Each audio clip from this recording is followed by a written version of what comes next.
Live, local, now. This is the news at Daybreak. Here's a look at some of the stories we're working on this morning. The colleagues of Majority Whip Steve Scalise continue to send their thoughts and prayers. We'll have an update on his condition following yesterday's shooting.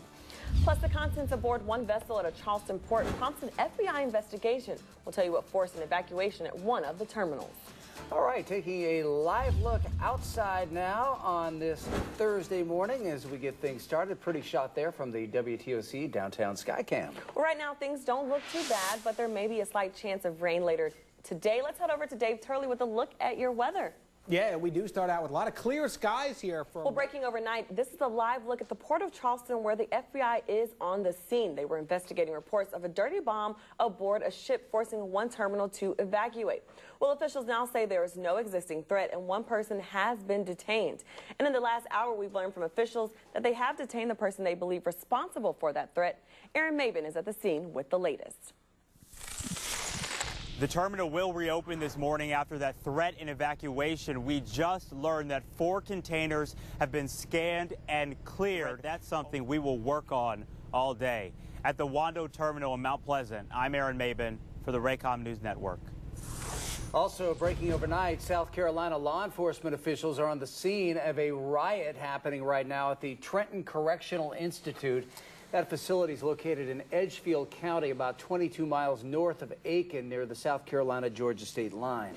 Well, yeah, and this is new video from the scene where we've just learned that at least one person has been hurt. Deputies say 6 correctional officers were held inside at one point, but have been recovered by SWAT teams. Now, it is unclear if the injured person is an inmate or an officer. And the political world still coming to grips after a gunman fires dozens of shots at congressmen practicing for a baseball charity game. Republican Majority Whip Steve Scalise was injured in that shooting along with 5 other people.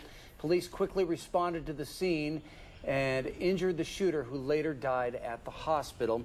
Well, Congressman Scalise remains in critical condition this morning. Well, this nearly 24 hours after he was shot. Last night, President Donald Trump visited the hospital where Scalise is recovering. The Majority Whip suffered damage to internal organs, and his injuries will require additional surgery. The President and First Lady spent about half an hour at the hospital, where he also thanked Capitol Police officers for their service.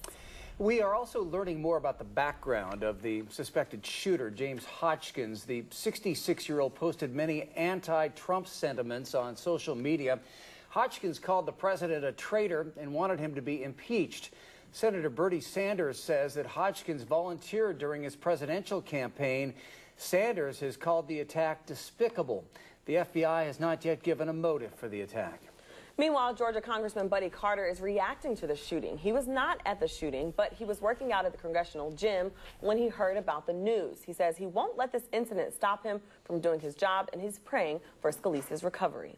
Obviously, I'd like to ask everyone to continue to pray for Representative Scalise and all those who were injured this morning. This is a terrible, awful experience that we are having here. We will make it through, and we will survive. And we live in a very trying times now. There's a lot of divisive issues out there, but it should never come to this. Well, Carter adds that he hopes this incident will help bring the country together. Meanwhile, lawmakers in South Carolina have a tradition that's similar to the congressional baseball game. It pits Washington Republicans against the Democrats. Their event is the annual Blue Cross Blue Shield game, which has been played in Columbia for nearly 25 years now. Representative Chip Huggins says he's waiting for more details on the investigation. You do have folks that try to figure out where they can make the most of an incident, and that is something that we have to be aware of. And Huggins says there is a team of security that keeps a watchful eye over the game. Well, the Washington Post reports Justice Department Special Counsel Robert Mueller is investigating President Donald Trump. The president is being investigated for obstruction of justice. Well, Mueller is in the process of interviewing 3 top intelligence officials as part of the probe. This comes after speculation about whether the president would fire the special counsel. Either this week, the White House denied those rumors. We also know that Mueller has met with 2 top leaders of the Senate Intelligence Committee. He met with committee chairman Richard Burr and top Democrat on the panel, Mark Warner. Those senators have been pressing to meet with Mueller since his appointment last month. Both he and the Senate committee are conducting separate investigations into Russian election meddling. Well, happening today, Chatham County Board of Commissioners will hold public hearings regarding the county's 2018 fiscal budget. And there's a good chance that those living in the county could pay more in property taxes. Jarvis Robertson is live this morning outside of the old Chatham County Courthouse with more. Jarvis?